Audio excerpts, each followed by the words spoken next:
Welcome to another episode of Rainbow Popcorn. We are 2 out of 3 brothers watching things through a rainbow lens. Hello, Brett. Hello, Lee. How are you? I am good. How are you? Good. I'm wearing this. Oh, you can't quite see it because of where the microphone is. So he's wearing a white T-shirt, oversized, that says straight looking, a la Agados Spartacus. I'm not in wearing the it birdcage. sleeveless and cropped, though, No.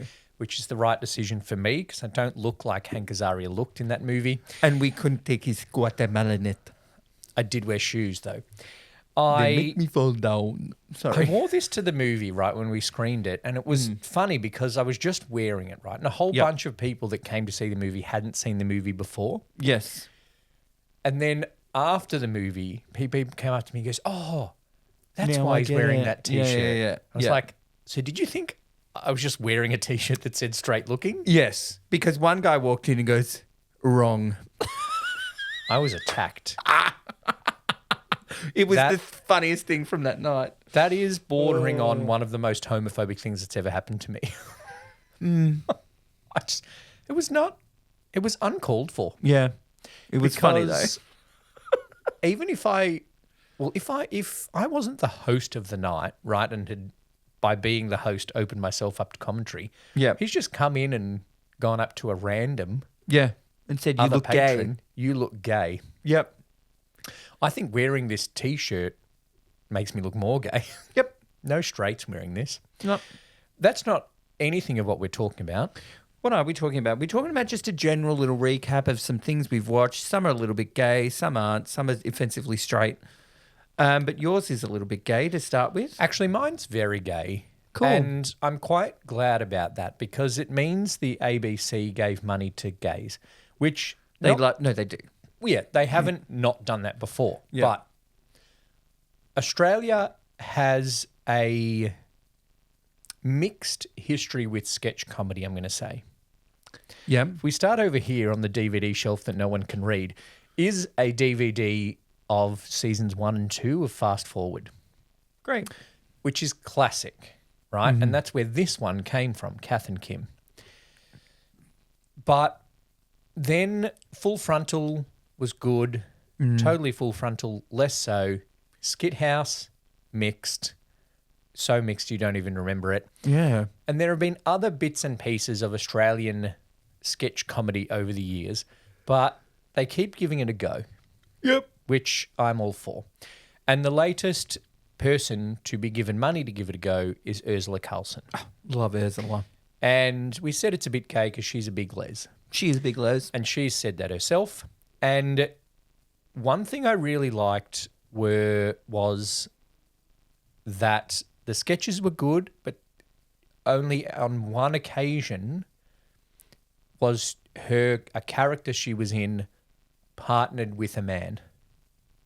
Oh, okay. So throughout the sketches, her character had female partners. Okay.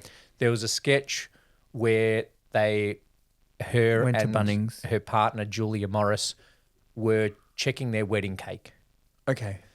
And Bron Lewis was the wedding cake maker. And she made the figures on top, and the figure she made of Julia Morris was really hot, and then the figure she made of Urzila Carlson was not. That's good. And then the punchline of the sketch is that was the cake maker's way of flirting with Julia Morris. Okay.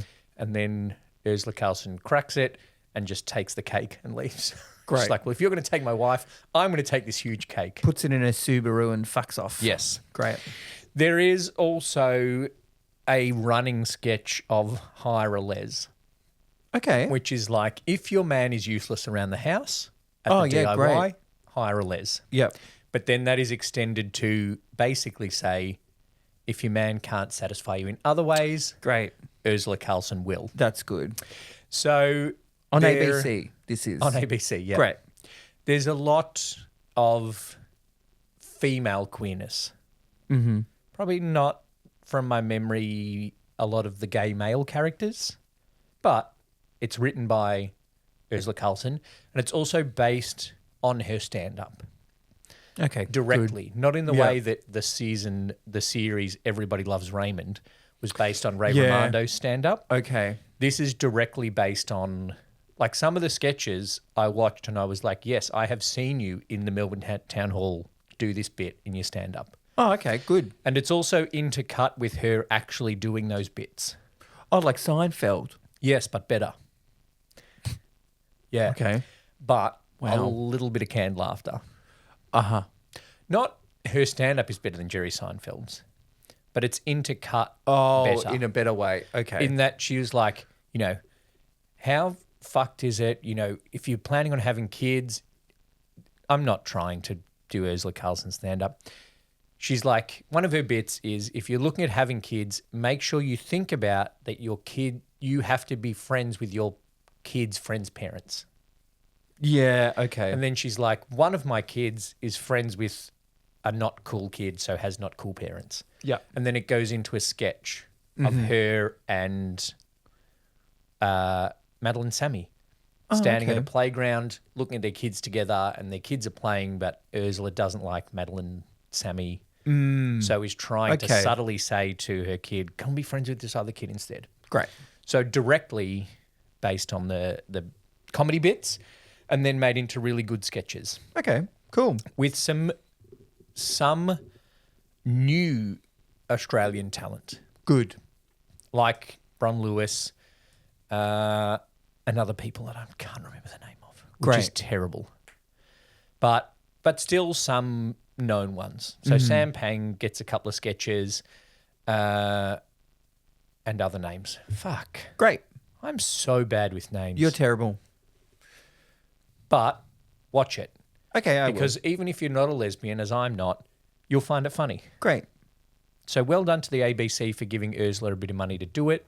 Nice. Well done, Ursula, for writing great sketches and great comedy. And I hope there is more, though I feel like it's okay if it's just a one-off. Yeah. All right. Cool. Great. Do you want to talk about something, or should I just keep going into the next thing that ABC iView recommended I watch? Yeah, do that. Ground Up with Sam Pang, No.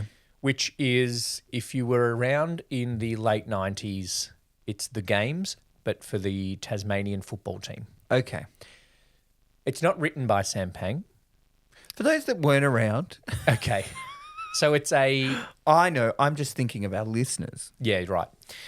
So The Games was a show written by John Clark and Brian Dorr, who were funny people in the 90s and still are funny today if they're alive, that came up with this show about the people in charge of getting Sydney ready for the 2000 Olympics Yes.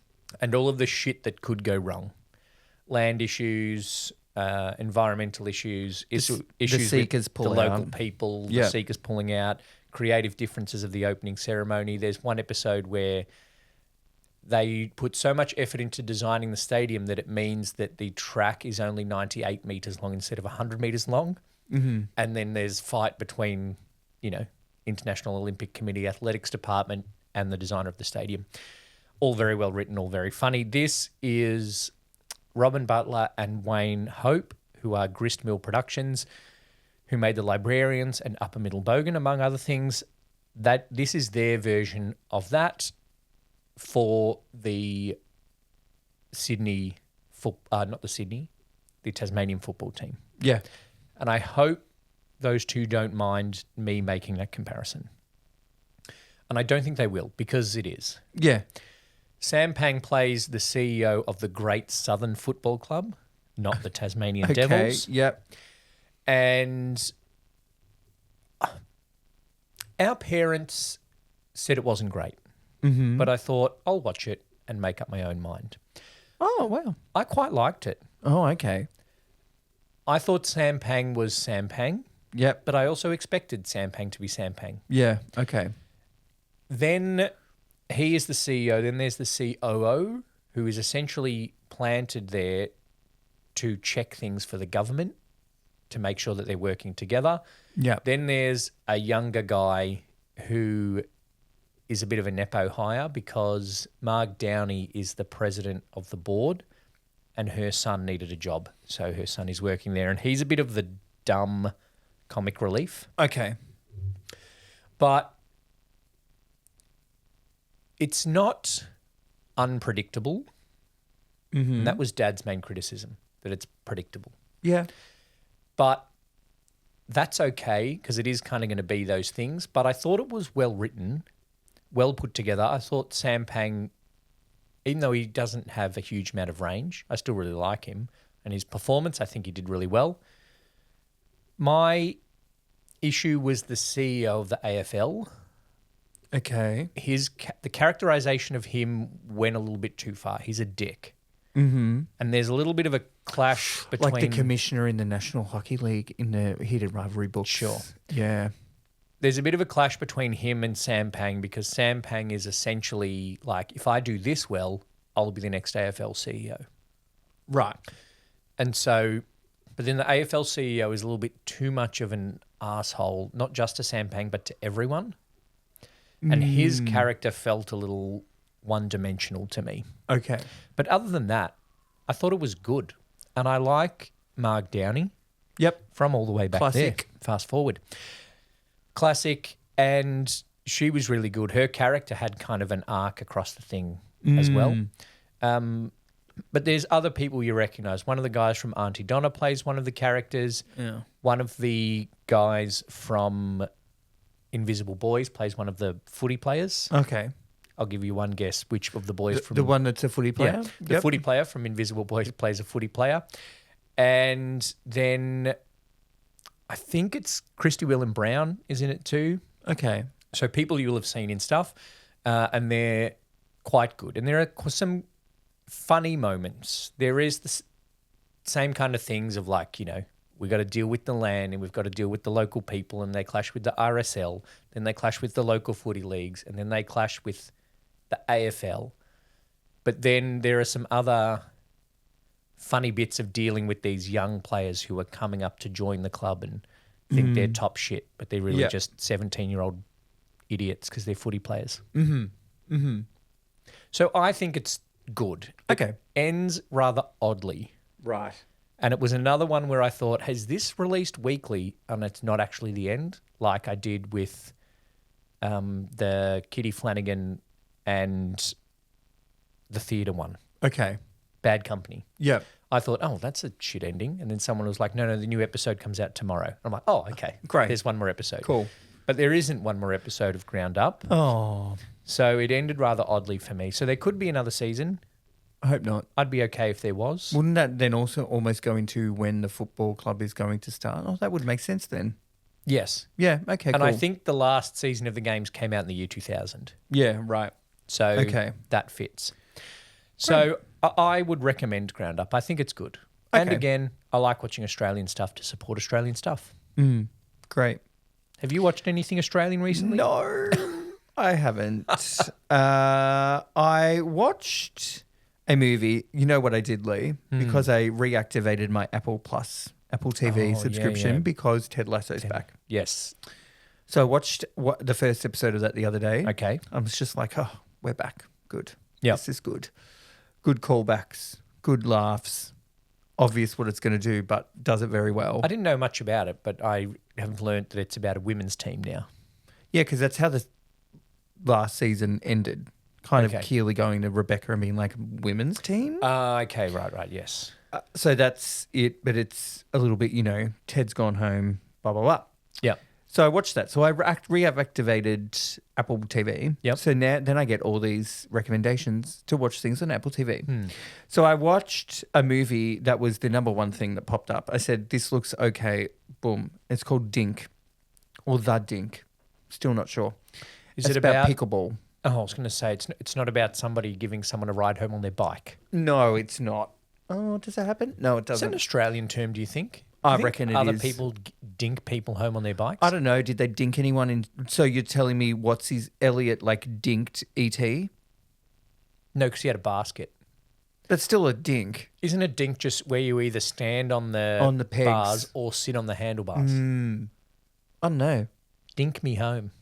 Give us a dink. Yeah. Yeah. Anyway, this is about pickleball because that's a shot you do called It's like a a dink. drop shot kind of Little one. dink. You just Pickleball. dink it over the Yeah. net. Yeah. So one of the guys that was in New Girl, can't remember which one. Is he the same one that's in Maximum Pleasure Guaranteed? Yes, Jake Johnson. Jake Johnson is this like has been former pro tennis player kid. I thought you were going to say former pro pickleball player. I'm like, we're not there yet. No, To have not former quite. pros. And then, there's an Australian in it. Oh, okay. Good. Can you remember them? Aaron Chen. You don't have to, because I didn't remember anyone that was in Urzila other than Urzila Carlson. Great. Aaron Chen. Okay, he's good. Yeah, being Aaron Chen. Yeah. Yeah. And he's quite funny in it. Yeah. It's bits that are just like, that's improv. 100% improv. Yes. It's got a very good cast. Jake Johnson, Mary Steenburgen's in it. Oh, yeah. Ed Harris is his dad. Yep. And Andy Roddick is Andy Roddick. Oh, Because okay. there's a running gag with that. Yep. And then he comes back. And so it was okay. All right. It's a sports movie of like we're traditionalist tennis people and we got to take down these pickleball people. Yeah, They're going to okay. take over our courts. It was very predictable Yep. what was going to happen and how it was going to end. Pickleball one. Yep. And As actually is happening now. yeah, so Ben Stiller randomly is in it Oh, as okay. well. Yeah, so there's As a very Ben good Stiller? cast. No, as his doctor, as Jake Johnson's doctor. Okay. And yeah, it's like there are some funny moments, mainly from Aaron Chen.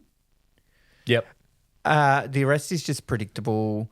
There's an interesting storyline. I probably can't say too much without spoiling it. Well, I just spoiled the whole movie by saying pickleball wins. Yeah, but that's predictable.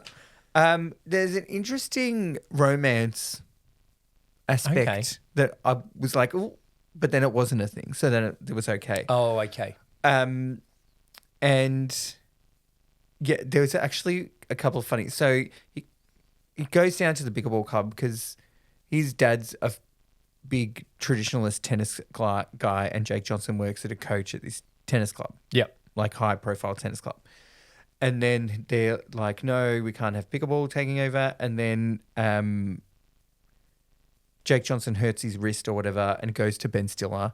And he says, Yep. oh, you know what would be good to help you get back into it without fully doing it is pickleball. And he's like, go fuck yourself. Then he goes because he gives him a prescription for pickleball. Oh. So he goes and plays pickleball Okay. with Mary Steenburgen and two old ladies. The two old ladies are hilarious. They do this funny. There's one of the women that's just like, "You shut up, bitch." It's actually quite funny. And anyway, so there are some funny moments. Overall, it's like predictable. There was like maybe 3 times I laughed out loud. Oh, okay. Yeah, only goes for like an hour 40. That's fine. That's good for a comedy. Mm.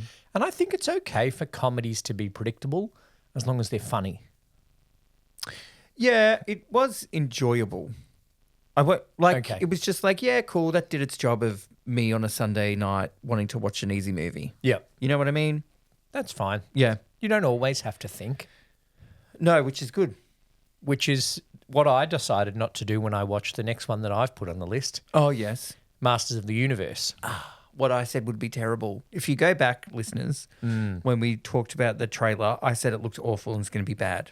I decided to watch it because I've seen recently on the socials some things about this and the Dungeons and Dragon movie On and Amongst Thieves, Yep.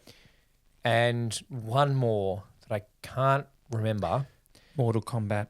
Yes, being box Really? office. Yes, being box Oh, office wow. flops, Yeah. but actually being good and Yeah. deserving more credit. Okay. And I have seen Honor Amongst Thieves, and I think it's Honor Among Thieves, and I actually liked it, Okay, cool. even though I don't do D&D.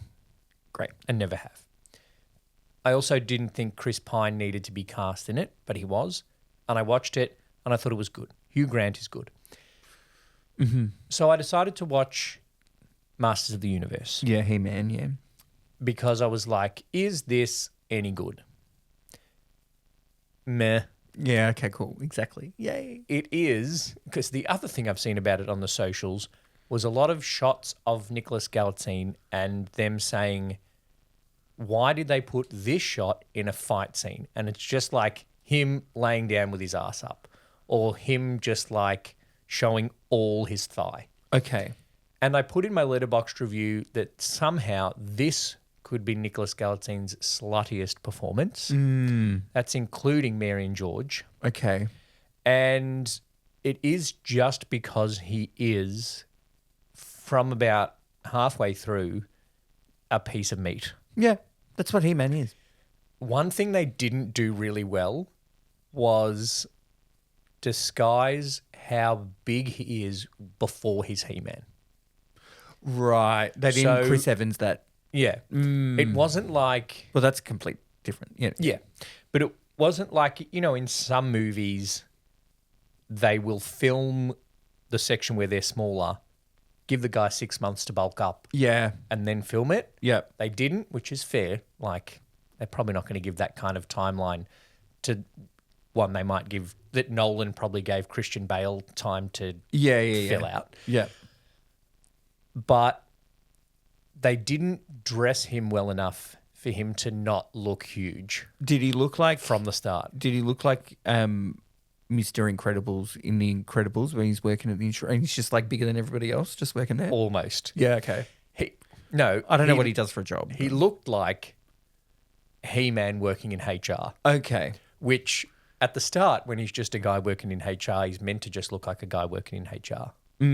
I think they dressed down Christopher Reeve better than they dressed down Okay. Nicholas Right. Gallatin in Yeah. Masters of the Universe.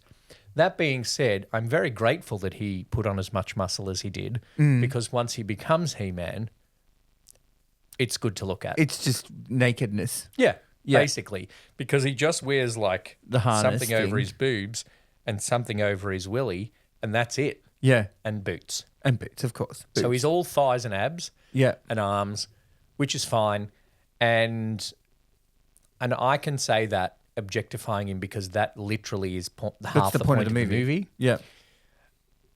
All of that being said, aside from the objectification of He-Man, I think it was a better movie than I expected, Oh, okay. but it wasn't a great movie. Your expectations are pretty low. My expectations were not high. I think it was well written. One thing that it tread a weird line. So the planet's under attack, so they send the prince away Yes. when he's a kid, Nicholas Gallatin. They skipped over all of the who found him when he got there. Oh, like Mr. Like- and Mrs. Kent. Yeah. Yeah. They skipped over all of that, and then we just pick it up where he's living in not New York. Metropolis. No, it's an actual city, but it's not New York. Or like Kansas City. No, I can't remember. And he's working in HR and has a roommate. But he has all these memories of Eternia, but his roommate doesn't believe him, Terrible name. and his psychologist doesn't believe him and thinks he just like is making up things to fill the gap of the fact that he doesn't know who his parents are and he's adopted, Okay. right? And he's just, because this all started when he was a kid and he's done all these drawings and blah, blah. So it jumps to that, and then he finds the sword, which he lost when they sent him to Earth.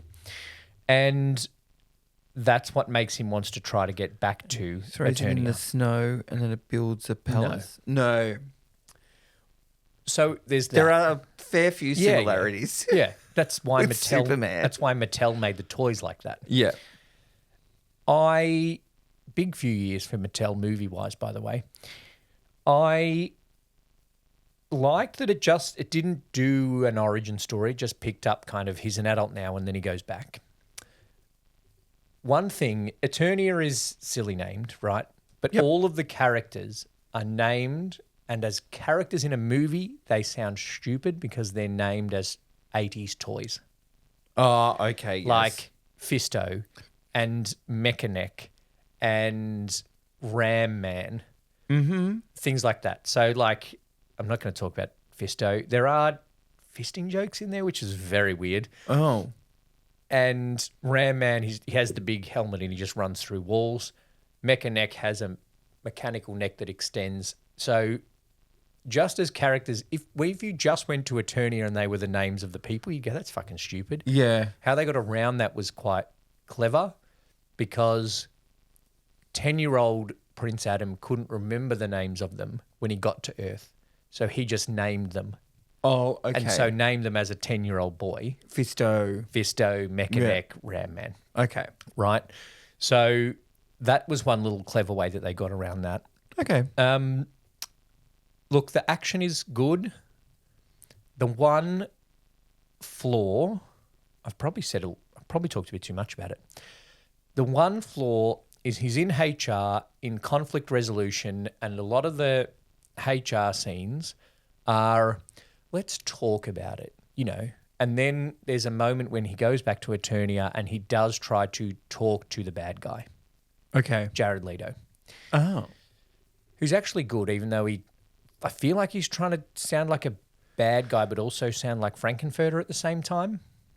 It's a very odd accent, and he's Okay. he rolls all of his R's, which is very strange. Right. He tries to talk to the guy he's fighting. Mm. And then there comes in a little bit of a theme, and even Idris Elba, who was the head of the King's Guards, says bravery doesn't come from how well you can fight. It comes from, standing up for people or some bullshit. And so I thought, it's going to be some woke 2026 anti-violence theme. Mm. But then he just punches the shit out of Yeah. Skeletor and knocks his head off. But then he has the power. He has the power, and then he gets the sword and he literally punches Skeletor's head off. Great.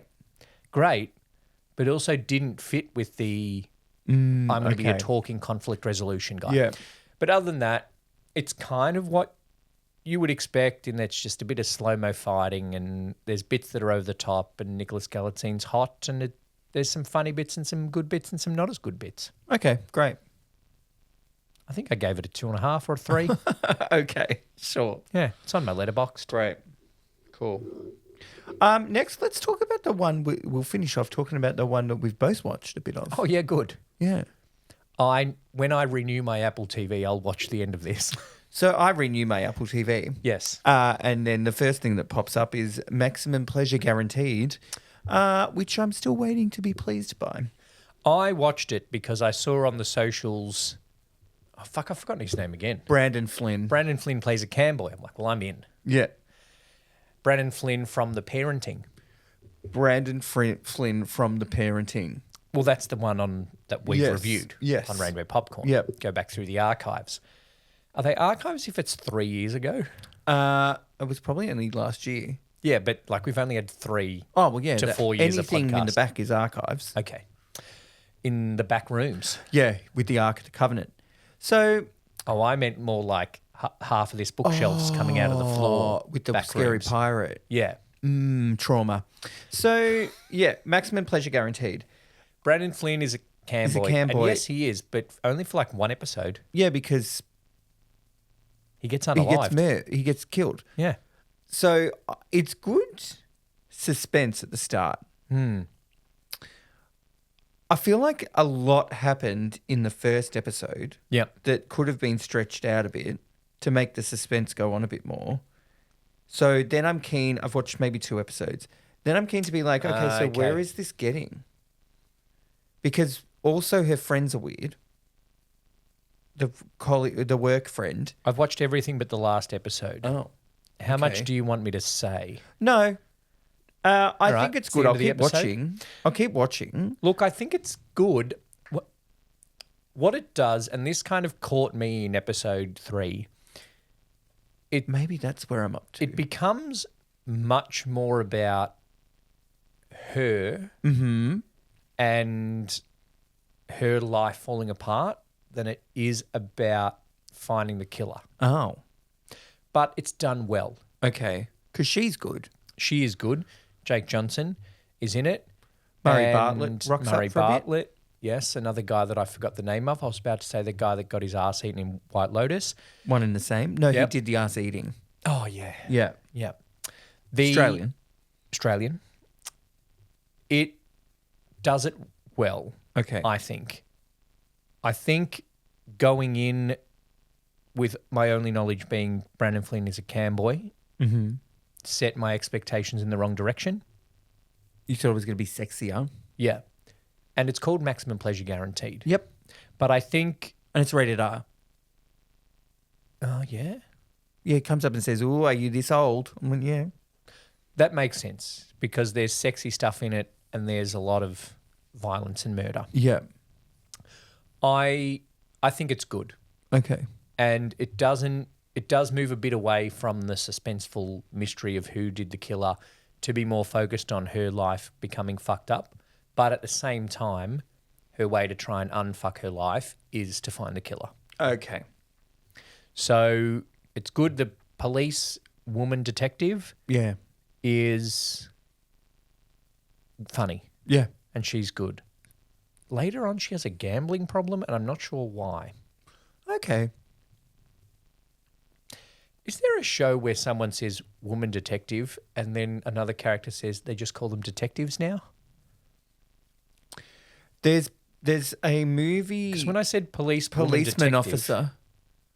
That's hot fuzz. You know, I'm police. You're a Yes, policeman. I'm hot police fuzz. officer. Policeman officer. About this here? Policeman officer. Yes, yes. Yeah. Is that what you're thinking That's of? what I'm thinking of. Okay, Because when I said policewoman detective, a character in my head corrected me, which means it's Sean stored Pegg. somewhere in the tism of Simon Pegg saying Policeman officer. just police officer. And it says policeman officer. Because they do have a woman in that station. Yeah, Olivia Colman. Oh, yeah. Yeah, there you go. Who Full wasn't circle. in Heartstopper forever. Oh, we should see her in Jimper.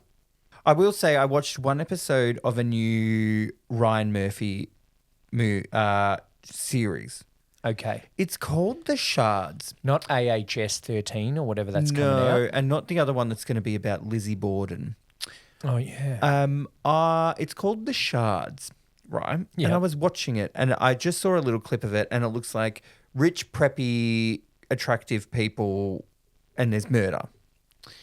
And Okay. Kaya Gerber's in it. I'm like, sure, we'll Yep. give it a go. And then I'm like, it's Ryan Murphy. Surely it's a little bit gay. Kaya Gerber, who is dating Richard Gere's son. Did I see that the other day? No, they're in a thing together. No, because she's Cindy Crawford's. Yes, but they're in a thing together. And aren't they like somehow step halves? No, they're not related because Richard Gere, the Gere boy, Yeah. Sunny Gear. is Richard Gere's from a different marriage. Yeah. And Kaya Gerber is from a different Mr. marriage. Gerber. Yeah. But they're in a thing together. They're in And a movie or a show. Their parents used to be married. Is it this? I don't know. Maybe it is because I don't know who the people in the show are. It's somebody Gere.